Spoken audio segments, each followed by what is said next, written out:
никого нет.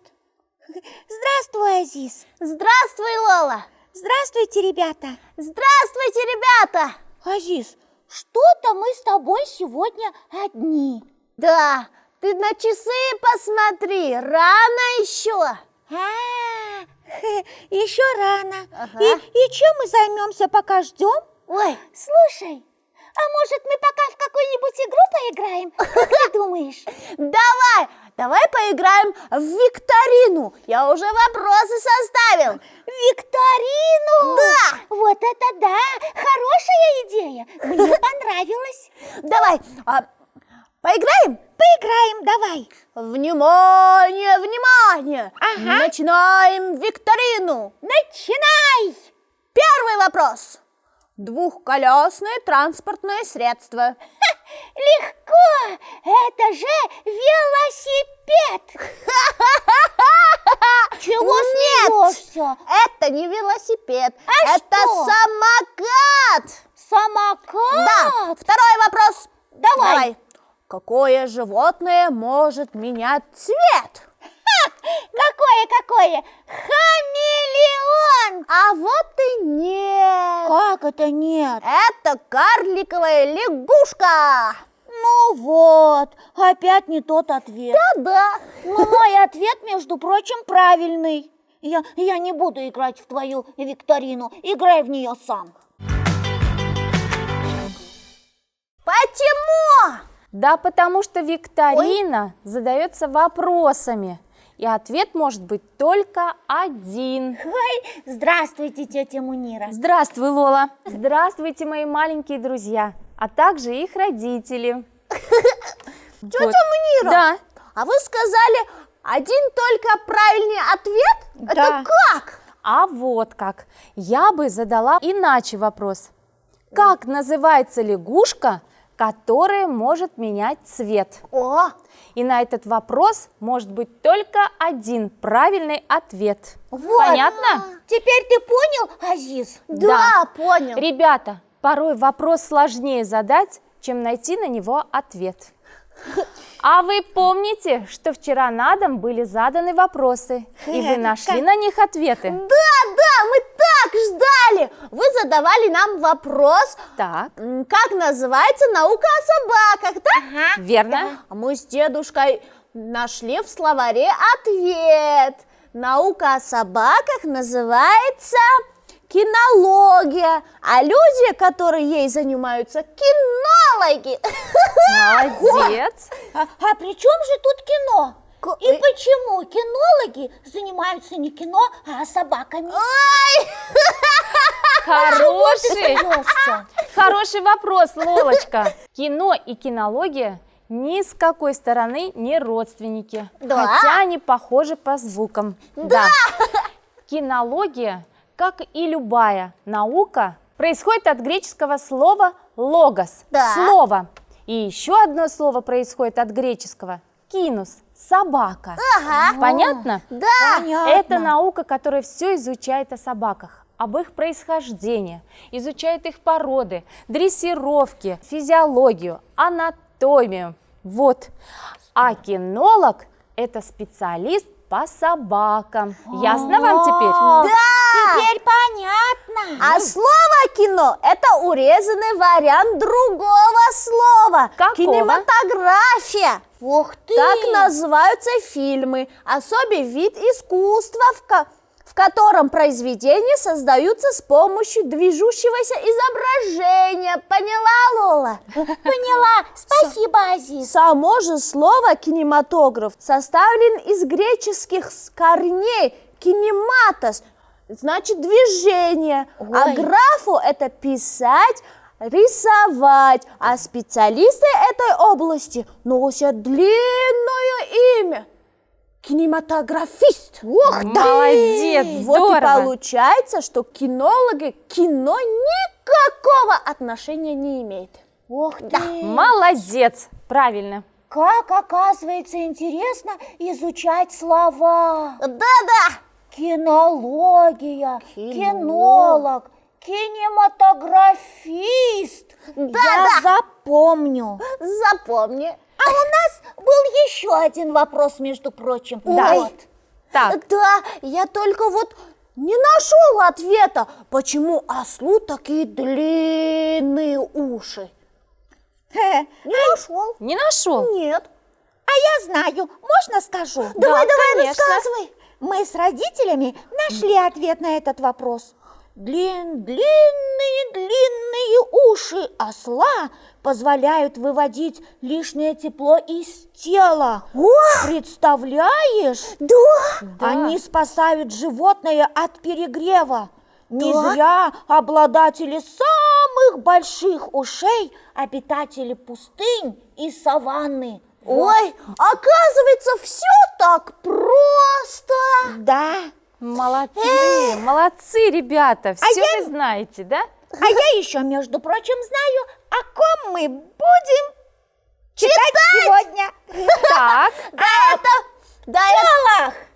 О пчелах и о попугаях. Вот. ага. Да это все знают. Вот только одно. О каком третьем животном ребята бы хотели услышать, а? Да. А я вам сейчас отвечу. Больше всего голосов набрала статья про козочку. Про козочку. Да, ребята. Козочку, мама. Ну что, Почему же о козе, интересно? Может, потому что козу человек приручил сразу же после собаки? А может, ребятам стало интересно, что у некоторых коз на шее есть мясистые выросты сережки? Ух ты! Сережки? как интересно. Как у меня. Ты-ты-ты-ты-ты. Это, наверное, для красоты, да? Ой! Конечно. Чего ты смеешься? Сейчас нам Азиз расскажет, правда, Азиз? Да, я так и знал, что она подумает об этом. Ой, в природе все просто так не бывает, Лолка. Да. Вот представь себе, хищные животные охотятся на коз. Ух ты! Они должны защищаться, так? Да, Ну, конечно. конечно, у них рога и быстрые ноги. Но на крайний случай есть эти самые мясистые выросты сережки на шее, выполняющую защитную функцию, да? Ух ты! Когда хищник хватает козу за горло, велика вероятность, что эти выростки сережки оторвутся, а жертва вырвется. Да, освободиться, верно? Да, Ой-ой-ой-ой. освободиться. Видите, как природа наделила козу таким замечательным механизмом защитным, правда? Правда. И действительно, как и многим ребятам, мне тоже стало очень интересно узнать что-нибудь новое о козе. Давайте Хотите узнать? Да, знаете что? Что? Я так много раз в сказках встречала этот персонаж, но научных фактов о козе я знаю совсем вот столечко, совсем мало. Ой, Ну ничего, у нас для этого есть наша энциклопедия, правда, ребята? Вот. Да! Сейчас я открою, и мы почитаем о козочках. Почитаем? Да, откройте, пожалуйста. Да. У нас есть энциклопедия о животных. Видите, ребята? Видите? да. Сейчас я открою, найду статью, и мы все узнаем о наших козочках. Согласны? Козочка. Сейчас я поищу страницу. Ну-ка. Ну-ка. Ах, вот она. Нашли. Ух ты, какая красивая коза Да. нарисована. Коза. Второе животное после собаки, прирученное человеком. Еще на гробницах фараонов были обнаружены изображения коз, общипывающих листву деревьев.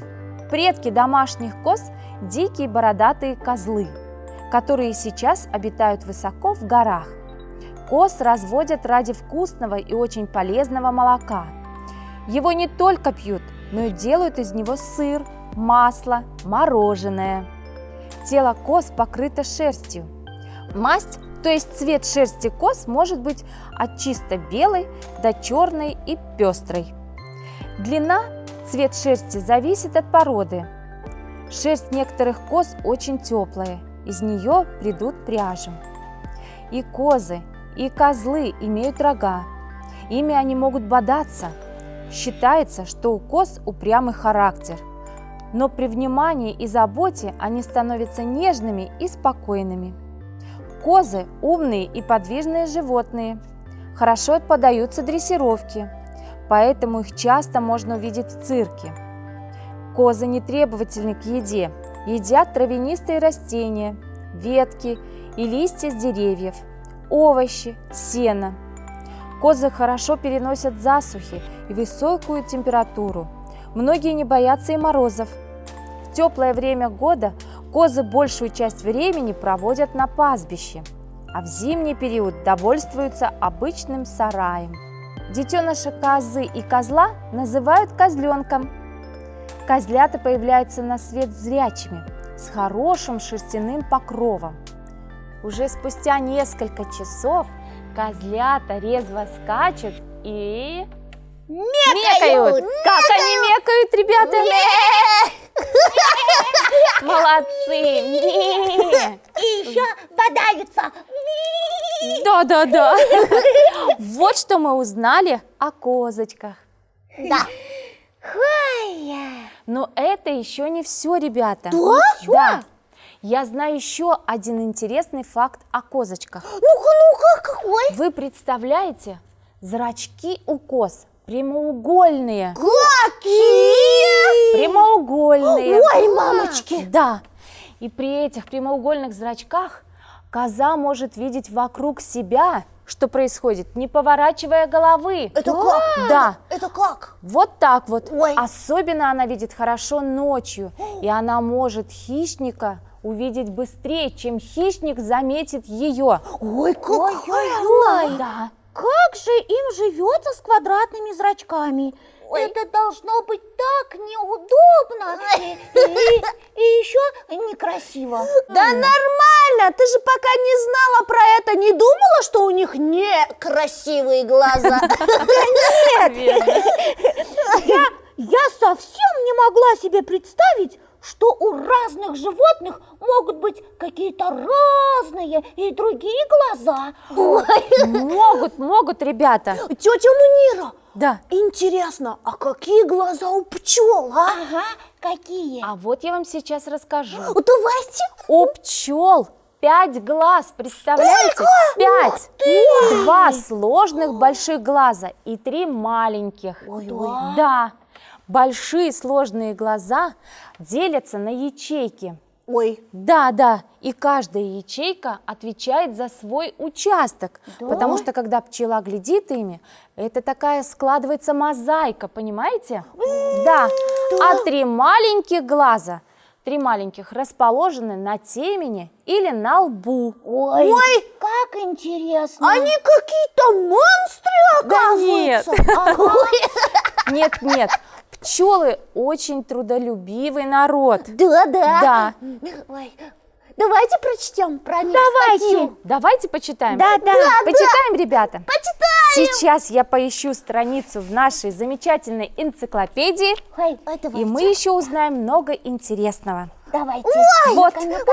нашла. Пчелки. Пчелы. Ой.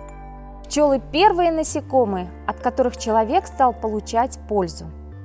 С глубокой древности пчелы разводят для получения меда. Человек, который разводит пчел, называют пчеловодом или пасечником. Место, где он разводит пчел, пасекой, а домики, которые они готовят специально для пчел, ульями. Пчелы умные, трудолюбивые насекомые. Живут они большими дружными семьями. У каждого члена семьи есть свои обязанности.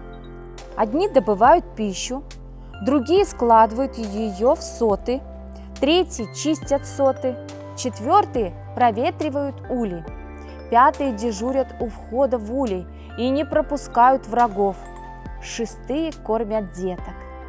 Есть в улье и царица-мать, которая откладывает яйца, из которых появляются молодые пчелки. Пчелиные гнезда в улье состоят из ячеек, сотов. Именно там пчелы выводят потомство, складывают и хранят мед. Тельце пчелы имеют очень красивый полосатый желто-черный окрас. На голове 5 глаз, хоботок и усики. У пчелы 4 крыла и 6 лапок. На лапках специальные щеточки, которыми они собирают цветочную пыльцу. Есть у пчелы удлиненный хоботок-трубочка, который пчелка высасывает цветочный сок-нектар. Мед получается, когда пчелка смешивает пыльцу и нектар. Пчелам мед необходим, чтобы прокормить себя и свое потомство зимой. Для человека пчелы – чудесные лекари. Мед, который дают пчелы, это не только сладость к чаю, но и лекарство от многих болезней. Вот, ребята, что мы еще узнали о пчелках. Интересно. А вы знаете, еще запах цветка пчела может почувствовать за километрами. Ага. А еще, чтобы человек получил 1 ложечку меда, 200 пчел должны работать в течение целого дня. Ух ты! Вот это да! Ой, Да. подождите. Да? Это они столько работают, чтобы у нас на завтрак был вкусный сладкий мед. Да. Да, выходит, забирая весь мед, который нужен пчелам как корм, мы обрекаем сотни пчел на голод. Ну как же так? Вот как так? Нет, успокойся, моя дорогая, не переживай. Каждый пасечник кормит своих пчел. Да? Да, обязательно. Да, не Как переживай. сердце отлегло. Ага. Ой, спасибо вам. Тетя Мунина, Да. а у нас еще останется время почитать статью про попугаев, а? Мы хотели подарить брату на день рождения парочку попугаев. Вот хотели узнать, что бы вы нам посоветовали? Ой. Конечно, мы сейчас найдем статью о попугаях и все о них узнаем. Правда, ребята? Да. Давайте. Азиз, представляешь, оказывается, попугаи – это единственные птицы, способные есть, держа пищу в лапках. Да. Представляешь? Представляю! А я слышал, что попугаи дают своим птенцам имена. Да ты что? Их произношение отличается особым звучанием чириканьем. Здорово, правда, ребята? Ну вот, я нашла статью о попугаях. Да, посмотрите, какой красивый попугай у нас, правда? Вот, видите? Какой красивый. попугай. Ну что, почитаем, ребятки? Давайте. Готовы? Готовы! Попугаи давно известные людям птицы. Их можно встретить как в дикой природе, так и в качестве домашних питомцев. Впервые приручили попугая египтяне. Ученым известно около 350 различных видов попугаев. Отдельные виды этих птиц могут достичь до 1 метра в длину, а самые маленькие не превышать и 10 сантиметров. Попугаи в основном обитатели теплых стран. Эти птицы с ярким оперением. У большинства из них окраска имеет все цвета радуги. Подобная расцветка помогает им маскироваться среди ярких цветов и сочной листвы. Попугаи хорошо летают и проворно лазают по деревьям. Толстые и короткие лапки с изогнутыми когтями помогают им держаться за ветви. Попугаи имеют согнутый острый клюв. Клювом птица легко раскусывает прочную скорлупу орехов. Незаменим клюв и для путешествий по веткам. Он служит попугаю 3-й лапой. Питаются попугаи плодами, орехами, семечками, насекомыми и ягодами.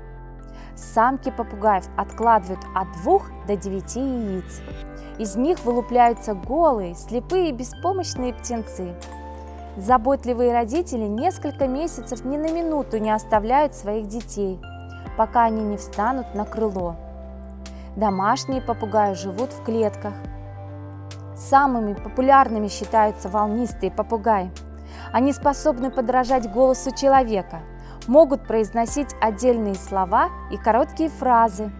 При заботливом отношении эти птицы становятся верными друзьями человеку. А теперь о советах. которые опытные специалисты могут дать начинающим.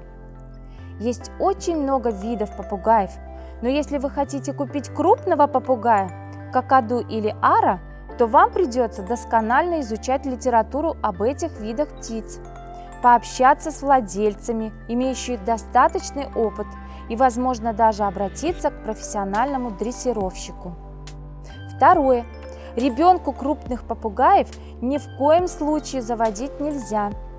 Такие птицы занимают определенную иерархию в семье, считая ее своей стаей, а иногда пытаются занять не главенствующую роль. Для ребенка может быть чревато даже серьезными травмами. Наиболее простой в уходе и содержании – волнистый попугай. Их можно содержать по одному, парами или даже целыми стайками. Но если вы хотите, чтобы ваш питомец заговорил, то лучше покупать одного. Волнистик не потребует много хозяйского времени и, оставаясь в гордом одиночестве, не будет испытывать дискомфорта при условии, что хозяин уделяет им достаточно времени. Также следует учесть, что попугай – птица беспокойная. К ее громким крикам вам и вашим домочадцам придется привыкать. Нужно помнить, что птицы, как и другие животные, подвержены различным заболеваниям. И среди этих патологий есть ряд болезней общих с человеком. Подумайте, где ставить клетку? Самый идеальный вариант – в светлой комнате, вдали от отопительных приборов и сквозняков. В просторной клетке должны быть выдвижной поддон, что существенно облегчит уборку. Кроме того, вам следует позаботиться о том, чтобы у попугая были кормушка, поилка и специальные деревянные жердочки для тренировок. Основным кормом является уже готовая зерновая смесь. Как правило, в сутки попугаю требуется полная столовая ложка. Главный ее компонент – проса, и заменитель его другими крупами не рекомендуется. Ну вот, ребята, как много мы узнали о наших попугаях. Как интересно! Ты все поняла, Азиз? Понял. Стоит ли дарить брату попугайчика? Да, Ты понял. запомнил, что больше одной ложки столовой кормить попугаев нельзя? Понял. Ну, Все молодец. понял. Спасибо вам большое. Спасибо. Ну, я думаю, на этих основных моментах мы сегодня остановимся, правда? Да. А если вас что-то еще заинтересовало о попугаях, открывайте энциклопедию и читайте, и вы найдете все ответы на свои вопросы. Правда, ребята? Правда? Ну что, пришло время прощаться? Да. Ну, прощаемся. До свидания, мои маленькие друзья, а также их родители. До свидания, девчонки и мальчишки! До свидания. Пока, Азиз, пока! Пока-пока.